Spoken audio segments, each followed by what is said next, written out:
todo este contexto volátil. Marta. Así es, Raquel, y en este contexto saludamos a Jesús Domínguez, gestor de Valentum. Jesús, muy buenas. Hola, buenas tardes. Jesús, llevamos esta semana rendidos a la incertidumbre, a la volatilidad que se está plasmando en los mercados bursátiles. Evidentemente entendemos que para gestores que miráis más de cara al medio o largo plazo y no tanto a este ruido cortoplacista, estos movimientos son más bien anecdóticos o no forman parte tanto de la toma de decisiones, ¿no?, a la hora de incorporar determinados mercados, determinadas compañías en cartera. Aún así, ¿cómo estás observando este entorno de volatilidad que se está apreciando estas dos últimas sesiones en los mercados?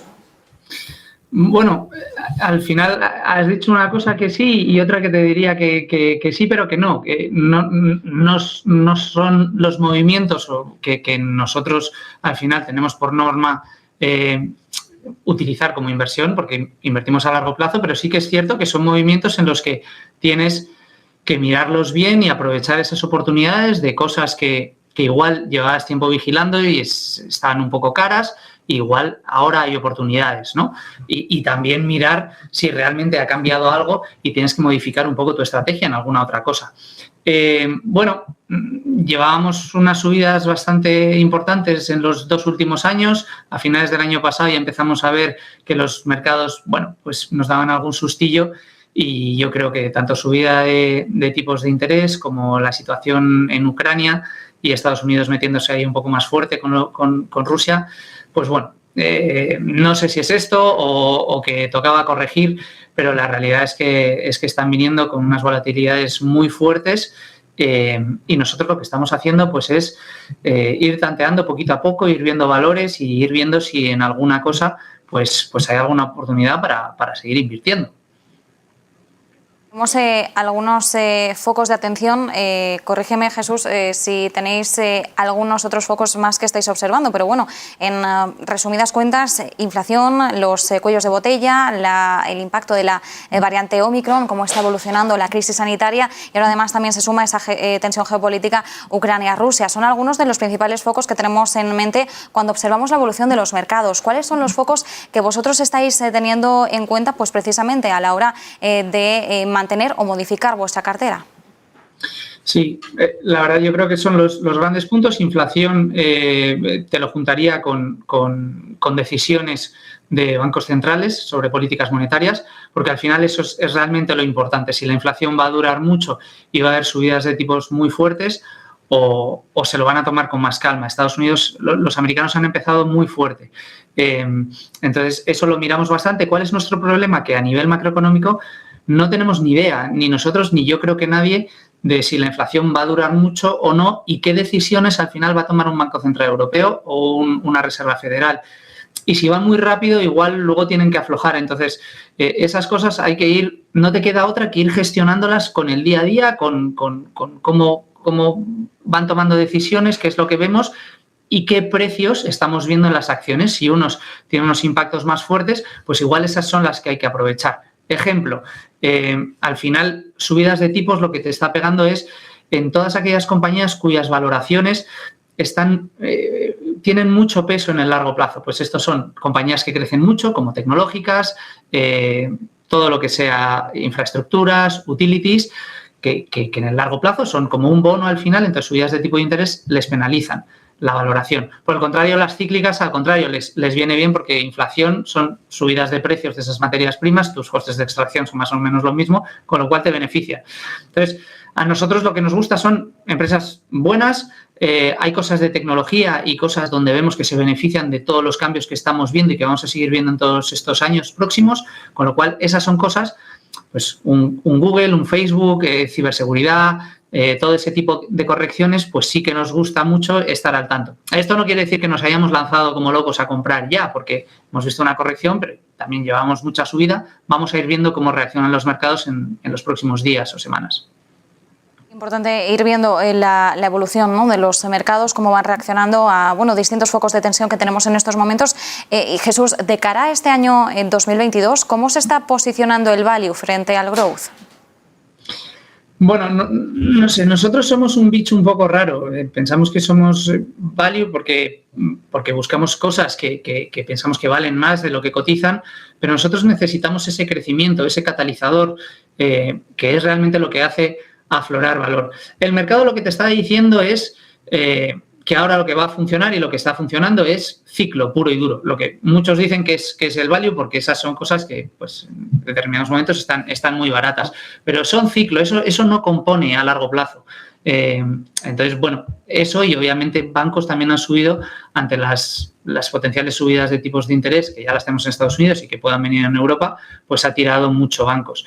Nosotros en bancos somos un poco escépticos porque no sabemos cuándo vamos a ver esos efectos de las subidas de tipo de interés tener un impacto positivo en las cuentas de pérdidas y ganancias de los bancos. Pensamos que eso es algo que puede tardar tiempo, ¿no? Y habrá que verlo. Y hay muchos otros factores, con lo cual en bancos no nos estamos metiendo. Sí que estamos, bueno, yendo una a una, viendo cómo impacta cada una de las cosas, y luego una cosa que has dicho antes que se me ha quedado en el tintero es el tema de la cadena de suministro, que pensábamos que se acababa en el finales del 21, luego principios del 22, y ya estamos oyendo compañías que nos dicen que puede durar todo el 22 y hasta algo en el 23, ¿no?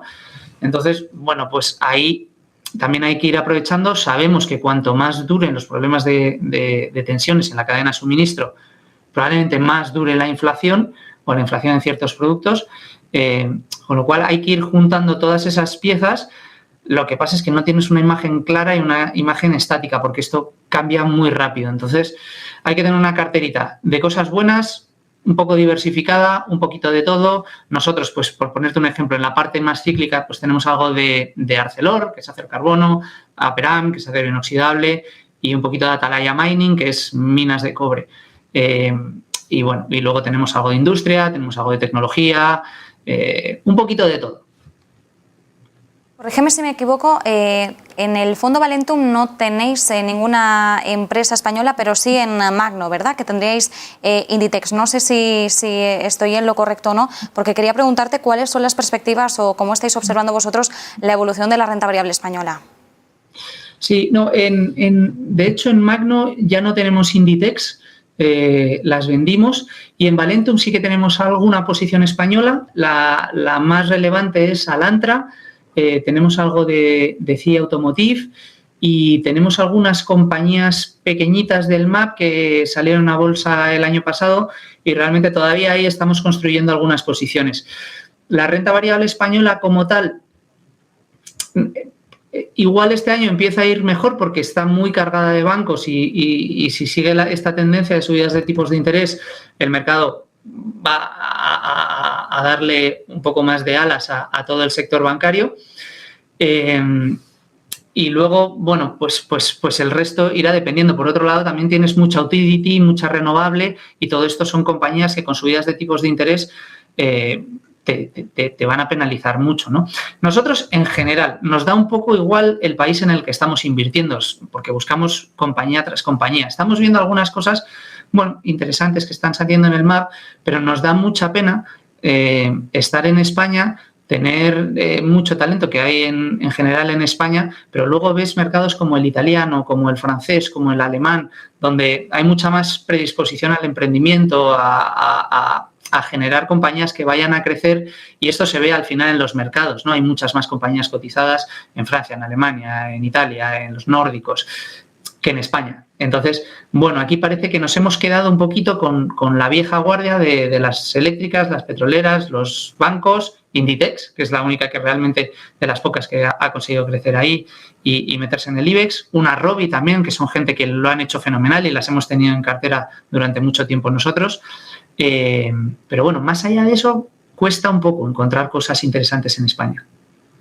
Y en general, ¿cuáles dirías que son las dificultades que estáis teniendo a nivel de, bueno, desde el punto de vista de un gestor a la hora de encontrar oportunidades de inversión en el contexto actual en el que nos movemos, ¿no? Ya nos lo decías más o menos al principio de la intervención, pero con esos focos que comentábamos, la expansión de la crisis sanitaria, del impacto negativo de la crisis, los problemas en la cadena de suministro, todas las incertidumbres que puedan cernirse en estos momentos, ¿está afectando especialmente a la labor del gestor a la hora hora de encontrar esas oportunidades?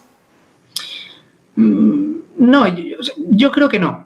No es, o sea, está afectando. Claro que está afectando, pero porque todo cambia muy deprisa, pero al final se generan oportunidades constantemente y tú te tienes que ir adaptando. En los 2 últimos años hemos visto unas variaciones y unos cambios en los múltiplos a los que cotizan las compañías muy significativas. Todo ha subido mucho y muchos sectores han subido de valoración, los múltiplos son más altos, pero por otra parte lo que tienes que ver es, han subido los múltiplos, pero es que los crecimientos de esas compañías y los beneficios de esas compañías también han subido una barbaridad, ¿no?